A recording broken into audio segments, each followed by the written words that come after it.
अब ज्यादा जौन सूरज कइला नु तो ठीक लिया चिन लिया ठीक ना तो मार दे खत्म आदमी का बड़ा हम आज जेन मन करे जेने वोट दे हम जौन सूरज हम कलंक मानी के तू कलंक बड़ा तू ढेर बोला सारा तू ढेर बोल तो हम आज जेने मन करे वोट दे सुनो जवाबी करे तो ऐसे ना होई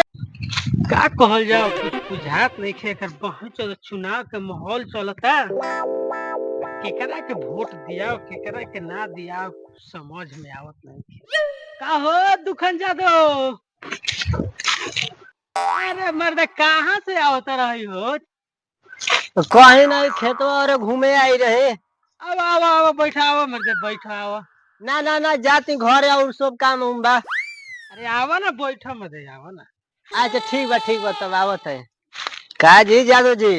का कहती बोली रौरा त कोनो काम उम बा ना दिन भर बैठा रहता नहीं हमरे के घुसोइले बने अरे आई बैठी महाराज जिंदगी भर तक कामे दाम करे के बा अरे चुनाव के माहौल आवो त काने विचार करो त वोट देवे के केने का जाई सब होनी है जौन सूरज नया आइल बा निकरे वोट माराई जौन सूरज सब का ए महाराज रौरा तो एकदम जात के नाम पर कलंक बनी महाराज ए महाराज के आज जौन सूरज के वोट देम तो का करे तू ही बताव जौन लालू यादव कइल न तेजस्वी से होई जौन सूरज के वोट द का एगो वोट बर्बाद करे के बा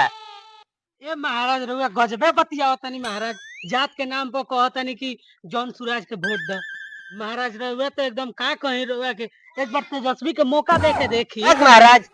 रउआ कहत देखो कि नया जौन सूरज आइल बड़न कहतन के पलायन रोक देम बिहार में रोजगार देम रोजगार दियन बिहार के का रउरे महाराज लेके कइले बानी जातिवादी के बात चुपचाप जौन सूरज में वोट दे एगो वोट बर्बाद करे के नहीं खे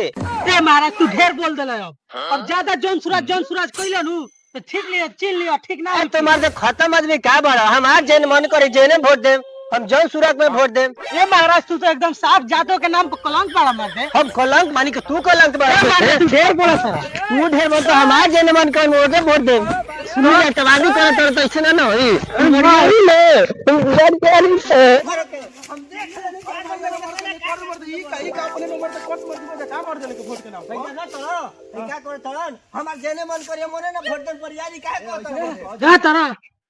जात के नाम पर कलंक बा ई जादो हो तो कहत नहीं कि तेजस्वी के वोट द तो ई कहत काहे कि तू जौन कहबो जौन हम करम है ई खाली जौन सूरज कहत ई सरवा के चप्पल ना सुधार ना जा ना तो समझा दो जा हां जौन वोट दिया समझा जा लड़ाई झगड़ा मर देले के तू पागल है वोट के नाम पर लड़ाई झगड़ा कइल जाला अपने जात में कट के मरबो जा मर दे हां भैया हां सुनो बात ऊ नहीं खे हां वो सरवा अहिर हो के कहत है हम जौन सूरज के वोट देम बताओ है पर माथा खराब होई कि ना तू ही बताओ कि बात तो सही बा बाकी का करबो अपन वोट हो जेने मन जेने देबे द हां देखा विरोधी पासवान हां तू पासवान बाड़ो हां तो पासवाने के नु वोट देबो ना हम ना देम पासवान के वोट काहे कि पासवान चिराग पासवान के पार्टी हमरा क्षेत्र से खड़े नहीं के मर गए त कहां जान गेलो बुलाइए गोरे कब के ने दे के विचार हम सोचत कि एगो बढ़िया नेता जोन हमनी के युवा खातिर काम करे मर्दे नौकरी रोजगार देवे के बार युवा खातिर कहले बा नौकरी सरकारी देवे थी करम ओकरे के वोट दियाई तेजस्वी यादव के मर्दे लेके और देखा तो तू कितना समझदार बा लेकिन एगो ऊ सरवा बा हां तू कहत है हम जौन सूरज के वोट दे अगर बहन जो पागल सन काले तारा भेट होइला मर्दे अरे का कहि मर्दे छोड़ा थोड़ा अपन बढ़िया नेता के वोट देवे को चुपचाप चला होने तेजस्वी के वोट मारल जी